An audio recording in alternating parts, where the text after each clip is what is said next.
And tonight we're going to talk about the 5 key elements to create a very successful and profitable cosmetic dentistry practice.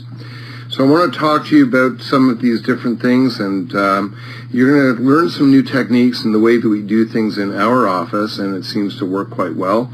Thank goodness. We've been very profitable and successful for many years, and I think that things look pretty good from that standpoint. So the first thing you want to do is make sure that you really listen to what your patients are telling you, because you want to really understand where your patients are coming from and what their concerns are. We're going to talk about responsible aesthetics, which is really the basic principles of dentistry, minimally invasive dentistry, and multidisciplinary dentistry as well.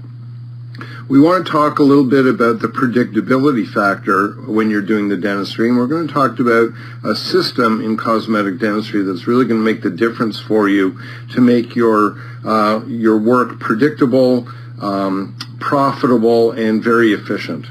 And then we're going to talk about how to make sure that you have really excellent quality in everything that you do, and we're going to finish up by talking about how to make sure that your dentistry stays durable. All right, well, you know, the old days we would graduate from dental school and we would hang up our shingle and people would be flocking to us, but it's certainly different now because there's a tremendous amount of competition, not only because there's a lot more dentists around, and especially in North America, but we're also competing for discretionary dollars. Now, basic dentistry is a little bit different than cosmetic dentistry. Cosmetic dentistry is very often an optional type of a thing for patients, and so they have to be very careful about their discretionary dollars. The other reason why things are different nowadays than they were before is because of the internet, and the internet has really changed everything. Patients can research everything on the internet first, and they come into our office very often thinking that they're the experts. And the problem is that sometimes they will come in and they will think that they are the ones who should be telling you what the treatment should be. And we have to be very careful of not falling into the trap of allowing the patients to dictate the treatment. The second thing is that when people look at the internet, they see all the very highest quality work that all the dentists are putting up there. So they have these fantastic expectations that everything is always going to look perfect.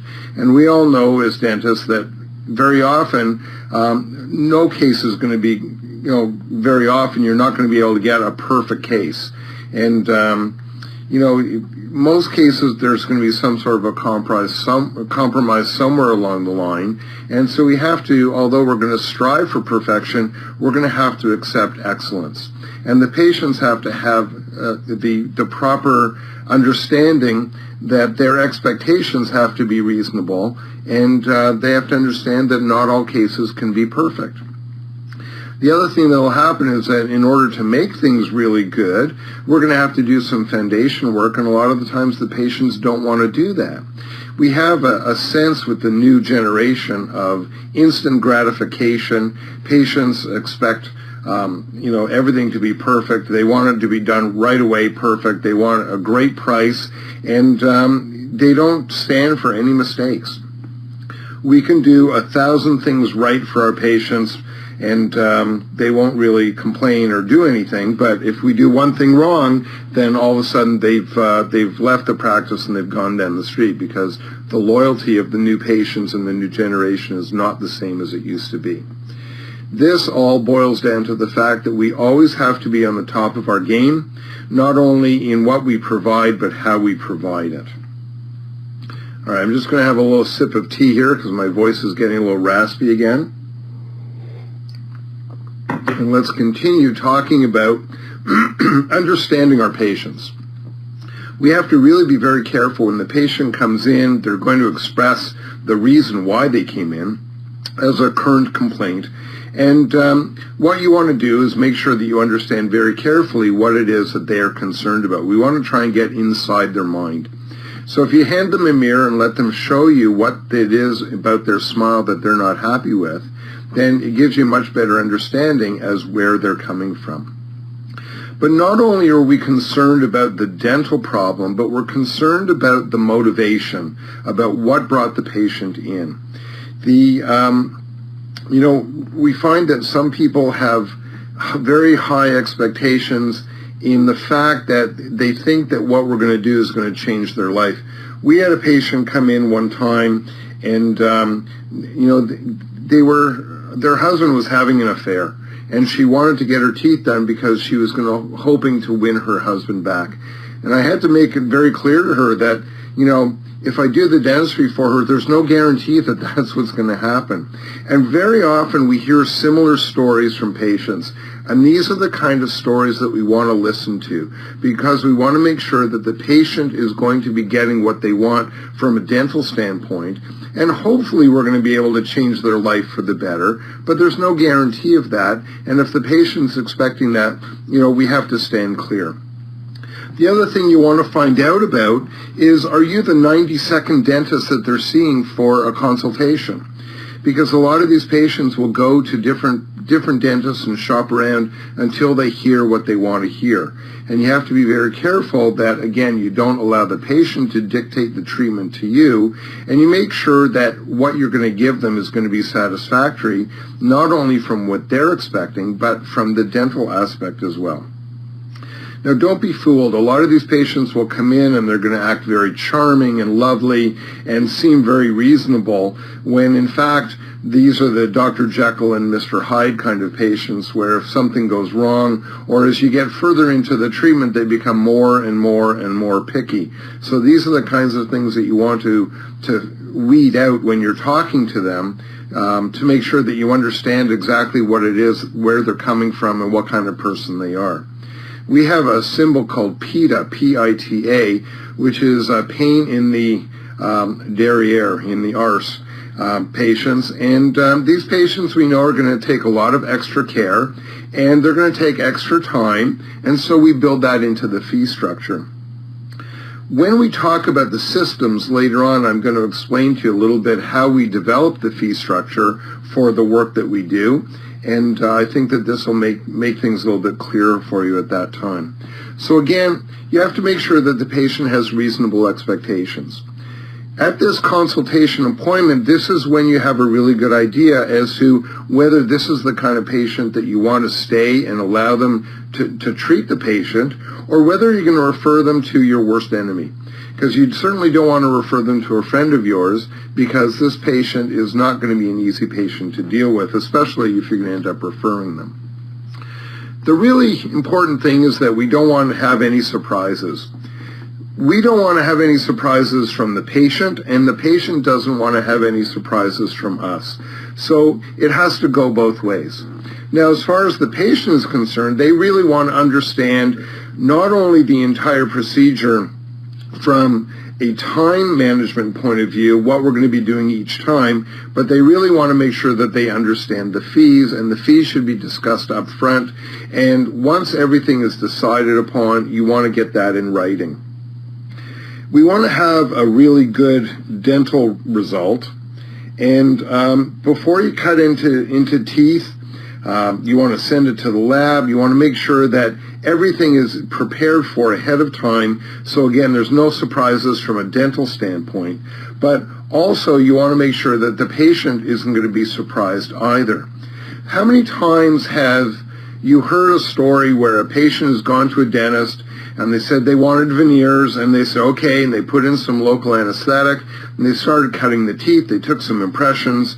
They made some sort of haphazard veneer temporaries, send it off to the laboratory, and of course when it came back, it was a big surprise. It was a crapshoot. It's like in the movie Forrest Gump, where he said, life is a box of chocolates. You never know what you're going to get until you pick one out. And that's certainly not what we're looking for here. What we're looking for is to make sure that we know exactly where we're going to end before we finish. And this is part of the system that we're going to talk about, where we create a mock-up before we begin. Pardon me. We create a mock-up before we begin and allow the patient to take that for a test drive to make sure that they're happy with it and to make sure that it works properly before you go ahead and finish the case. If you've ever seen an architect building a huge office tower, the first thing that they present to the client is a model of that building. And the people will walk around the table and they'll see the model and they will see what they like and what they don't like, and then they'll approve it. And then the architect will go ahead and fine-tune the architectural blueprints to determine how to go ahead and make this as far as the engineering and how to go ahead and create this new building. And we need to do it the same way. We need to start with a set of architectural models and architectural blueprints before we cut into a tooth. Well, let's start talking a little bit about the concept of responsible aesthetics. And basically what that's talking about is the basic principles of dentistry and cosmetic dentistry. And the first thing we need to understand is that enamel is sacred. The studies have very clearly indicated that the more enamel that you remove, the greater that you compromise the structural integrity of the tooth. How many of us, I'm sure all kinds of us, have seen a patient pop in where a crown is snapped right off at the gum line? And very often that's because of loss of structural integrity. It's not just a matter of removing enamel and going into dentin, it's actually just little bits of enamel. The more enamel that remains on the tooth, the greater the structural integrity. The second reason you don't want to cut into enamel is because that's what provides you the bond strength. All of the new studies have indicated that over time, dentin bonding is going to deteriorate because of the liquid and the fluids that are inside the dentin and the moisture and the inherent moisture of the tooth. So for this reason, it's really important for us to always make sure that we maintain as much enamel as we possibly can whenever we're doing the preps. So the problem becomes, or the fact becomes, that you don't want to cut into a tooth unless you have to. So when you're planning these cases, very often what you're going to do is a little bit of minimal orthodontics to try and move a tooth into a more favorable position before you actually start prepping the tooth. And the last thing that we're going to look at is the fact that we want to make sure that we're going to be doing minimally invasive or no prep veneers or crowns as much as we can. And again, I'm going to show you that technique, which is involved in creating a mock-up, transferring that mock-up to the patient's teeth, and prepping into the mock-up. Because if a tooth is in linguoversion, and you have to add 1.5 millimeters of material to the labial portion in order to get it to where you want according to the mock-up. If you cut into the mock-up the 1.5 millimeters, most of the tooth won't be touched. And so this will be a no prep veneer. Whereas if we didn't use a mock-up, generally what will happen is the dentist will just naturally do a perfect prep into each tooth. So you will have reduced 1 millimeter to 1.5 millimeters of tooth material for absolutely no reason. All right, so I hope that that's understood. And the last thing about the responsible aesthetics and minimally invasive dentistry is to make sure that we're always practicing multidisciplinary approach where we're using a team effect and using perio and ortho and all the different modalities that are available to us to maximize the treatment for that patient and minimize the amount of tooth structure loss. And of course, minimally invasive dentistry is exactly what we're talking about here, and that's going to be our modus operandi. So the patient comes in, and we've done the diagnostic interview, and we talk to the patient about what it is that their concerns are, and unless we understand the principles of smile design, you don't know what you don't know. So it's really important to make sure that the dentists are very aware of and understand the principles of smile design. The American Academy of Cosmetic Dentistry, where I am the past president of that organization, has a phenomenal booklet that you could purchase. So just go on aacd.com and ask them to get you that smile design booklet, the principles of smile design, and it will really help you understand what you're looking for as far as tooth color, shape, size, position, and what to do about missing teeth, etc. So during the diagnosis and the patient interview, you're going to make sure that you understand exactly what it is that the patient is concerned about, and you're going to get a really good understanding as to what it is that you have concerns about. Now remember, a patient like this, very often you will automatically assume that the patient wants the diastema closed, where perhaps this patient is only concerned that they're showing a little bit of gum tissue over here. So you have to understand what the patient is worried about and make sure that you then talk to them about what your concerns are and see if you can come to an understanding as to where to go next with the treatment. The patient exam, the new patient exam is really important because this is your first opportunity to make yourself look different than the other guy. There's so much competition out there. You want to make sure that you're really going to give the patient a real wow experience. So you want to be very thorough. You want to explain everything that you're doing. You want to do a cancer exam. You want to look for infection. You want to check the periodontal condition, the TMJ, look at the occlusion. Don't be afraid to use an intraoral video camera to show the patient what's going on as you go through it. But a word of caution here, you don't want to overwhelm the patient and scare them away with all these things that you're finding. So you have to read the patient carefully and make sure that you understand the type of person that they are, because this is where you're really building integrity and you want to build patient confidence at this stage of the game. When you're looking at taking records, I'd like to take all the same records for all the patients, and we just follow the same system for every patient. Sometimes some of these will be not required in the final scheme of things, but sometimes you'll look at it and you'll say, boy, I wish I would have done this, or I wish I'd taken study models or whatever. So don't leave anything out. Always do it the same way every time. And photographs for me is a really huge issue, and we found that that's really been helpful, especially in medical legal situations where the patient comes back afterwards and has a little concern. You have all the records before you started, and you'll take photographs and records after you finish, so that you have a really good record-keeping system, and that you make sure that you understand what's going on, the patient understand what's going on, and you can use this material for photographic assisted diagnosis. You can do imaging of the photographs, and of course we use this for our patient consultations all the time, and that is huge because it's really true that a picture is worth 1,000 words. It really does make a big difference. If you guys understand that if you have any questions, you can just type those in, and I'll see them when they come up. So if any of you have any questions as we go along, please feel free to type them in, and I'll try and address them as we move along. If not, then we'll have a question and answer period at the end. So diagnosis is like taking a puzzle and jigsaw puzzle and dumping all the puzzle pieces out onto the table, and then the first thing you do is you start by turning them all so that they're face up, and then you find the borders for the jigsaw puzzle, and eventually you start creating the puzzle pieces, putting them together, and it creates the picture that you end up with. And this is what we're going to do. We're going to sit down at our computer, and we're going to review all of the different materials that we've taken, and we're going to start to develop a plan, and this is where we're starting to do our treatment plan.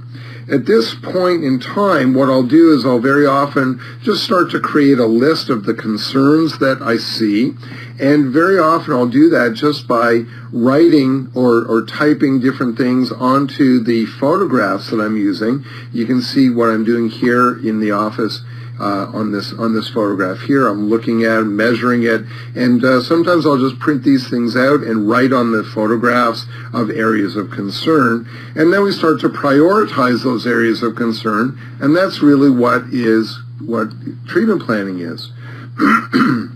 I'm just going to have another sip of my tea here. See if we can keep my voice going till the end of the night.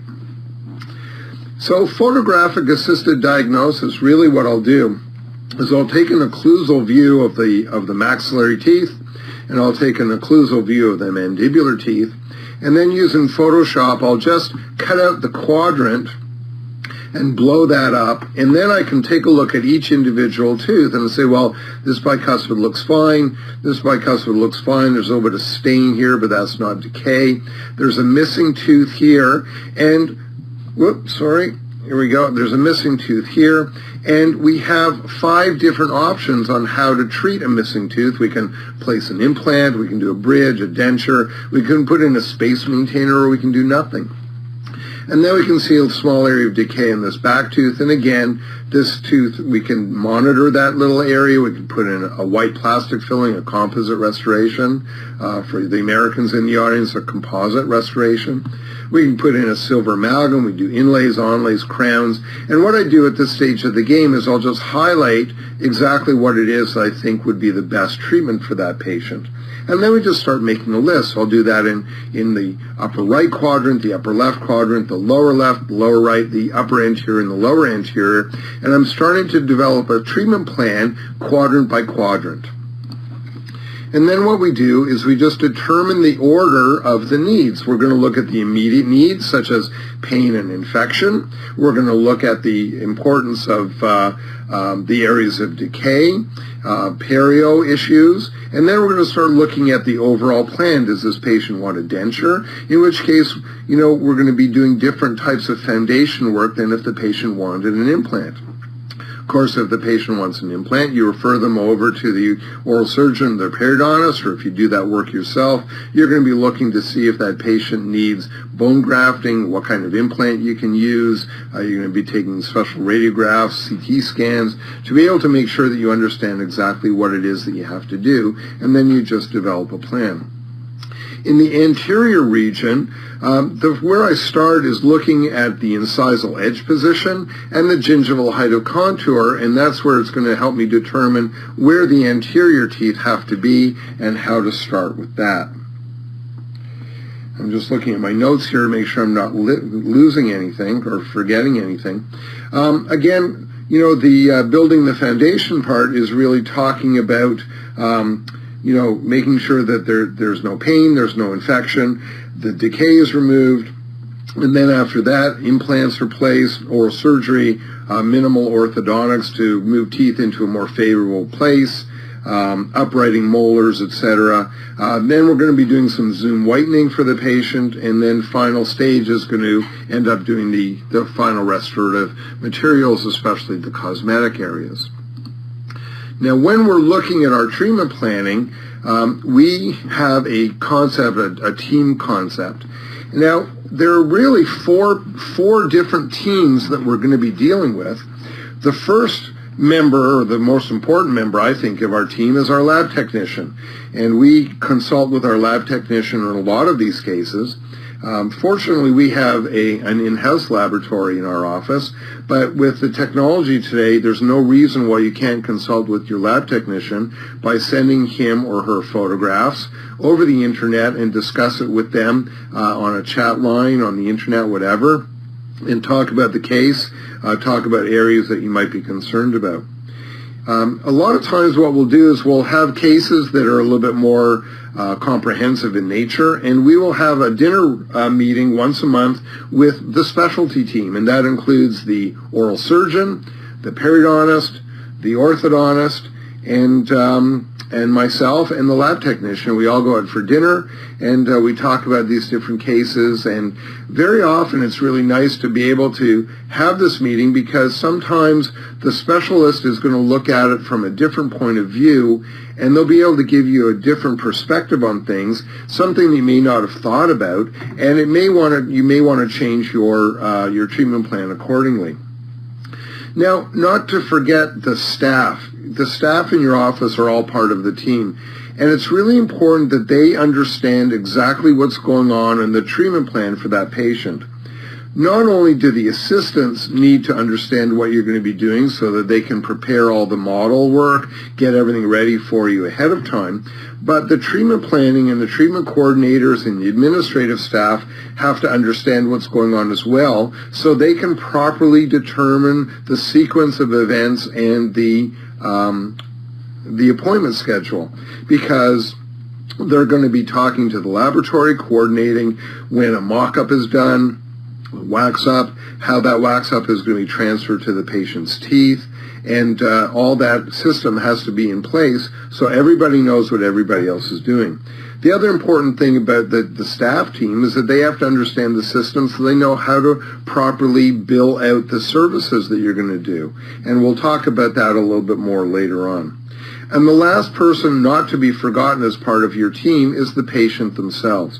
You want to make sure that the patient is part of the consultation and part of the treatment planning so that they understand what's going to be going on and make sure that this is exactly what it is that they want. You want them on your team. You don't want them to be having any sort of an adversarial type of a system or an adversarial type of a relationship with your patient. So you want to make sure that they're on the team also. And remember that you are the quarterback. So you're the one who's going to be calling the shots and calling the plays, and the rest of the team will be doing what you say according to the treatment plan that you've developed. Now, when you do the patient consultation, remember that the goal of the consultation is to get treatment acceptance. So we have to be careful how we do it. We used to do it all by computer on a PowerPoint presentation, but what we've done now is we've gone strictly to a booklet that we create by using photographs of the different quadrants.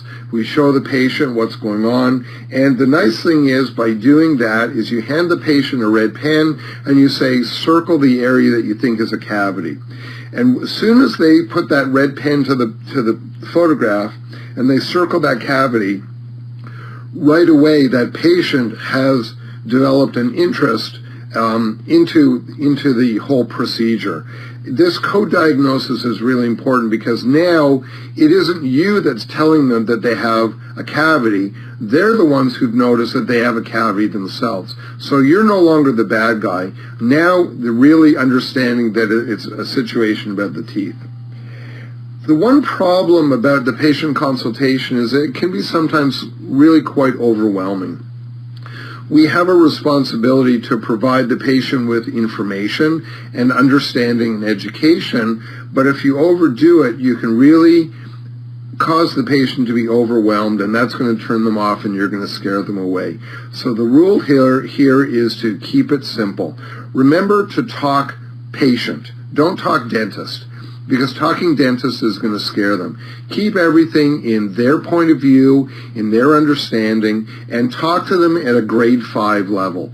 Because, if you try and discuss it with them at a level of education that we as dentists have, again, they're not going to understand it. How many times do we go into an operatory, we tell them what's going on, as we leave the operatory, you hear them saying to the hygienist, what did he say? What does that mean? So we have to be very careful to talk about these things as far as in a way that the patients understand. Now, when you're talking to the patient and educating them, we want to talk to them as far as wants versus needs. People buy things according to what they want, sometimes according to what they need, but you have to make them want it. That's what's going to be the tipping point. So when you talk to these patients, you have to relate this treatment plan to them in a way that they're going to understand how what you're going to do for them is going to change their life in the better. It's going to give them more confidence so that they'll be able to go and date if they're single. It's going to give them more self-confidence and a bigger smile so that in business people will look at them and automatically look at them in a higher regard. They're going to have more self-esteem, so they're going to come across with more confidence and they're going to act differently. I mean, these kinds of things really do change people's lives, but we have to make sure that we explain to them why it's going to do that so that they're going to want this treatment. It's not just a matter of, you have a cavity here and it looks brown, let's fix it. It's a matter of, if we change this brown filling, when somebody looks at you, they're not going to think that you're, coming from an area that they're not happy with. People will judge you within the first 30 seconds, and most of that judgment comes from your smile. So the smile is really quite important. Now, even when we talk to patients about how the want versus the need and how it's going to help them as far as their life is concerned, they're still going to have obstacles. And these obstacles usually come in the form of being fearful of dentistry, concerned about the time factor that's going to be involved, and very often talking about money. So if the patient is concerned about money, you can say, well, sometimes we can be penny wise and pound foolish, and we can, sometimes cheap is expensive. You're going to fix this tooth, and in 6 months to a year, it's going to have to be replaced again. And I know that you don't like going to the dentist, so why don't you just do it once properly? And so that way you're not going to have to be spending any more time in our chair than you absolutely have to. So these are the ways that you have to deal with these obstacles that the patients are going to have. And these obstacles and these concerns that the patients have are things that you're going to want to identify in the original initial patient consultation visit, where you're talking to the patient and listening to what the patient says to you. Now again, we don't want to have any surprises. So we want to make sure that the patient understands exactly what the fee structure is. And I like to always give them a bailout part. So we do a certain section of the work, and before we even put a burr to a tooth, we have created our architectural model in the patient's mouth. And at that point, we say, okay, it's time for, this is the point of no return. Do you want to go ahead with it? Or if not, then we can stop now. I can flick off all the temporary provisional material that I put on there, and, you can just pay for what we've done so far, and, that's fine. In 35 years of doing this, that's never happened. So once you get them to the stage where they're into the provisionals and they are invested in the procedure, it never happens. But it's just a matter of comfort for them to understand that there's a bailout package.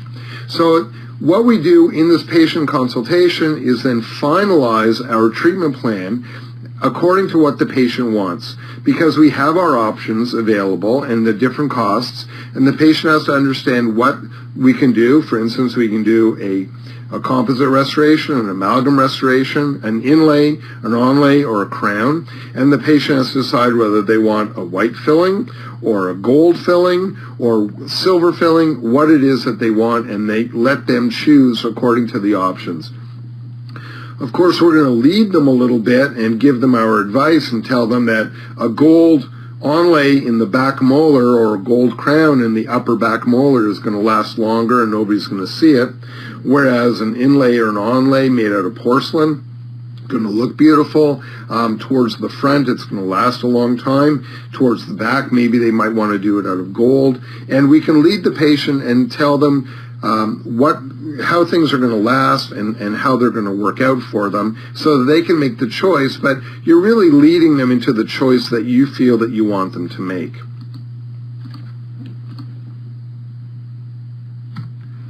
All right. Now, where am I?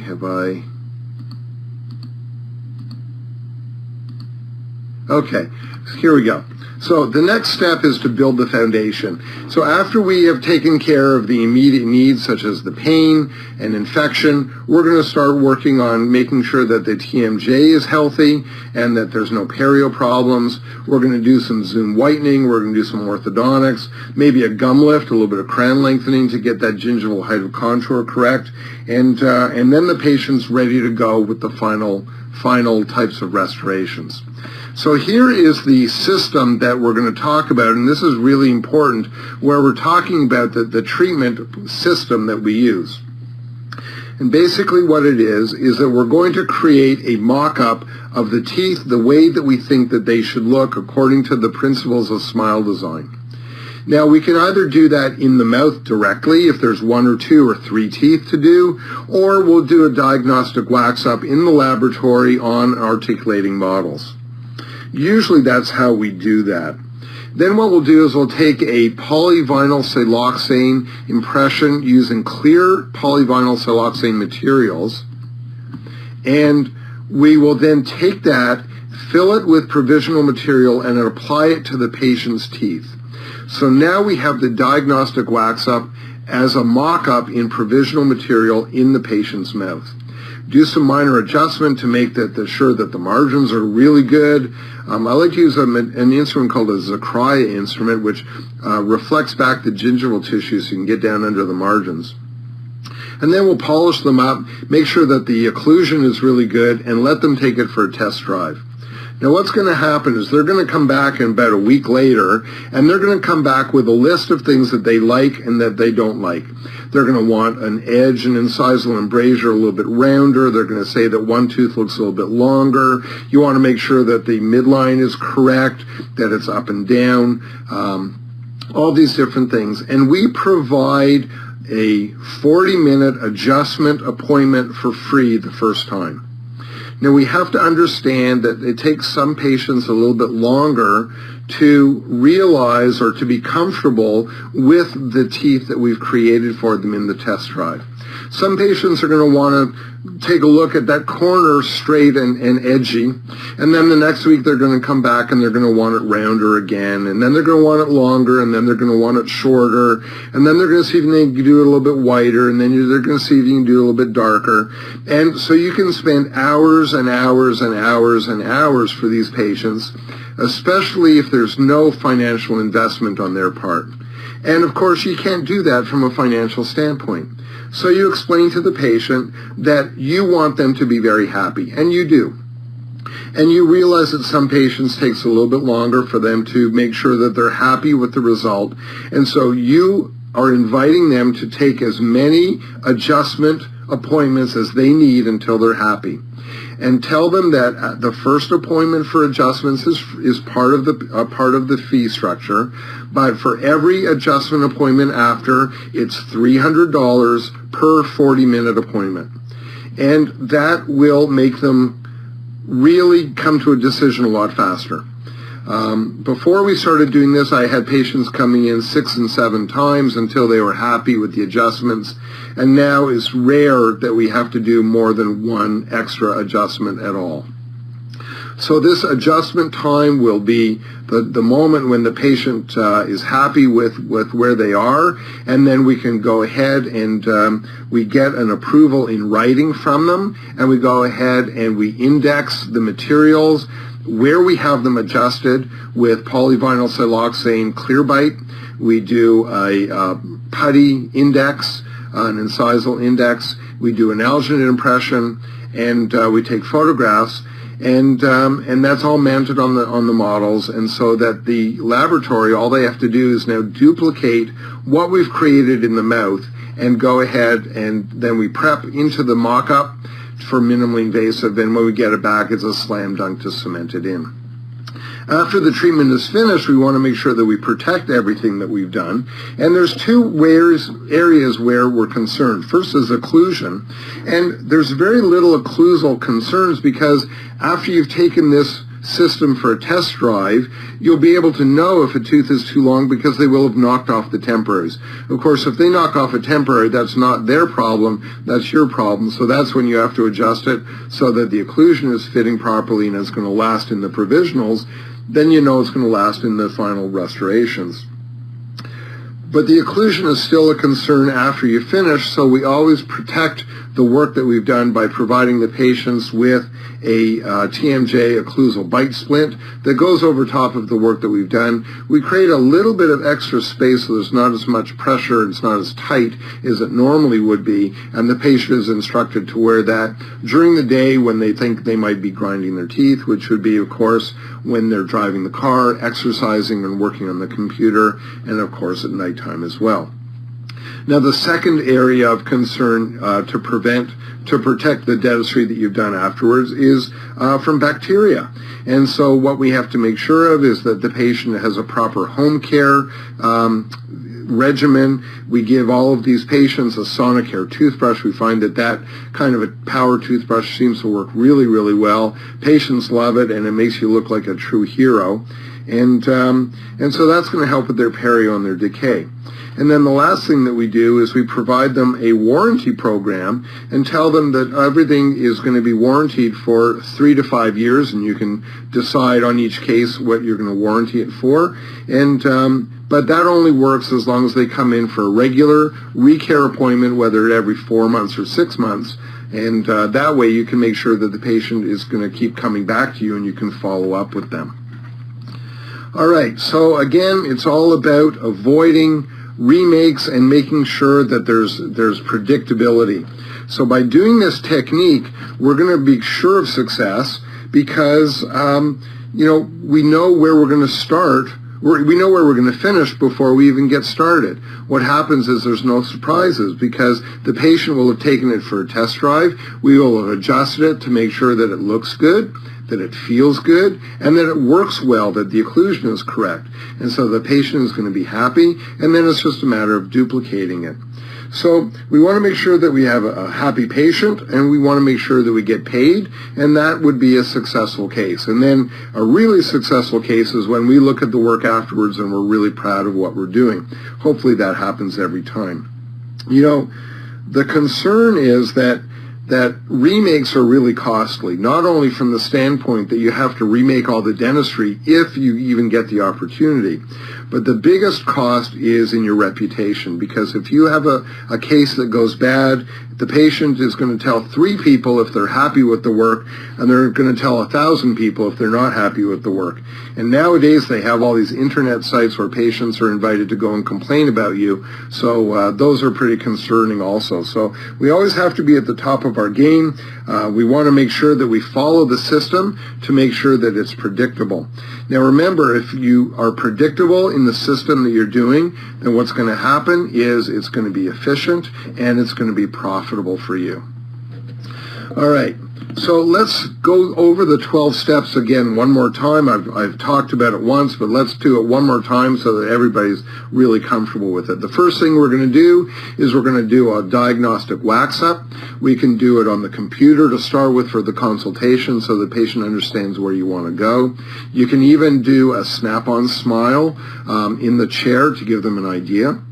And then once you get to the next step and the patient is ready to go with the next step and they understand what the cost will be for the diagnostic wax-up, then you do the diagnostic wax-up, and then what we do is we transfer that to their mouth by taking an impression of the diagnostic wax-up with a clear polyvinyl siloxane impression, and then we place provisional material into that impression and reapply it to the patient's teeth. I'll spot etch a little dot on the very center of each tooth with a little bonding resin so it will stick. Usually we're doing full mouth reconstructions when we're doing this kind of a situation, or at least 6 or 8 veneers on the top, and very often that'll just lock in on its own. And then you take it for a test drive, make sure the patient is happy with how it feels, that the occlusion is good, they can chew with it, they can bite with it, they're not knocking off the provisionals, which would indicate that there's a problem with the envelope of function, maybe you're too tight somewhere, so you have to adjust that for the patient. They have to make sure that they look good, that they sound good. You're going to check all the phonetics. And once they're happy with the shape and the size, it feels good, it's great, then what you do is you get the patient to approve it and you get it in writing. We have an approval form that the patient signs, and then we're ready for the next step. So at this point in time, we're going to do indexing records. We're going to again take a new polyvinyl siloxane clear impression so we can use that for our temporaries. We're going to take an alginate impression of the provisionals, the mock-up that's in the mouth. We're going to take an incisal index using a putty material, and we're going to take photographs as well, and a new bite registration.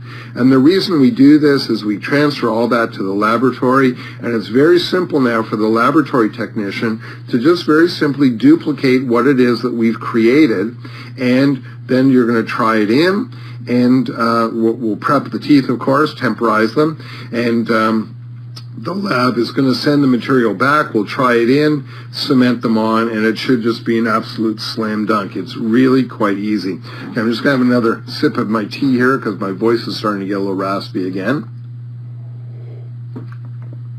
So now we want to make sure that everything we do is of highest quality. So what's going to allow you to get really quality preparations and quality cases is the planning and following this system to make sure that you know where you're going to end up with that architectural model before you actually begin the case. And then that's going to give you minimally invasive preps. Make sure that you're really careful in your preparations. Really watch out for the tissue. Tissue management is really huge, and the best way to not get bleeding gums is to not irritate the gums when you're prepping the tooth.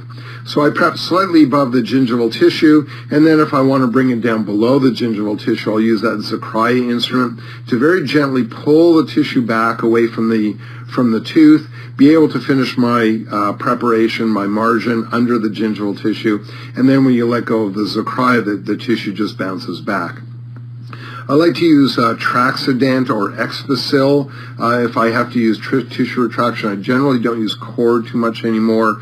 I'm a little kind of afraid of the recession. That brings me back to the point in foundation work.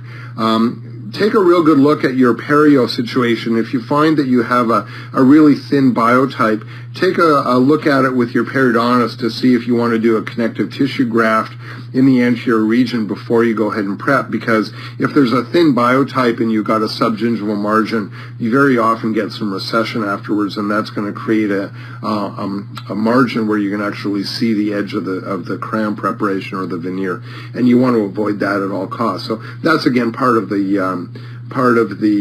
foundation work that you're going to do. And again, we want to have great lab communication. Again, we have an in-house lab, which is ideal. Our lab technician just comes into the operatory and takes a look. We do custom staining and that. But nowadays, with all the technology that we have on the internet, take a lot of photographs, take a video with your cell phone, and send that to the laboratory so they can see how the patient speaks, what their envelope of function is, how they smile, and that's really helpful for your lab technician. Make sure that you have a really good lab. Some labs are better than others, and you want to make sure that you get really quality porcelain work that's going to look natural and lifelike. You don't want teeth that are going to end up looking like chiclets. And again, at the end, you want to make sure that you do a cementation procedure that's going to avoid any tissue bleeding, that's going to minimize the amount of cement that you have to remove afterwards. And again, because of the way that we're doing the system, it really is a slam dunk. It's quite easy to do this, and you end up with real quality restorations, very minimal amounts of post-operative adjustments, and it works really well. And again, the other part of the quality is to make sure that everybody knows their role in every procedure. If at the beginning, when you're first starting these systems, you can make checklists so you make sure you haven't forgotten anything. Everybody knows what they're doing, so you look really good in front of the patients, and off you go. So that really works out really well. Now, as far as the durability, which is the final key to successful dental practice and cosmetic dental practice, is you want to make sure that your work lasts, because if something's going to break really quickly afterwards, then the patients aren't going to think you're very successful, and they're going to start questioning your abilities, and again, your reputation is going to be at risk. So, we have to have great margins. As dentists, we're trained at that, and we know that we're going to have really great occlusal stability because we've started off that way at the beginning by doing this test drive and making sure that the occlusion is going to work. When we do this system with full mouth reconstruction cases, it's not uncommon for us to have these in the mouth for 6 months before we even start. And then a lot of our patients will want us to do this by quadrant. So we'll do the upper anterior 6 teeth first, and we'll leave the rest of the teeth in the provisionals, and we'll do quadrant by quadrant until the entire case is finished. And that can take 6 months. We have one case that I'm mentoring another dentist right now, and he's been working in this case for a year and a half. He's finally on the last quadrant for this patient. There's been some financial issues for the patient, so they just wanted to go slowly. And the provisionals have needed to have a little bit of repair here and there, but for the most part, they've lasted the full year and a half for this patient. So this system does really work.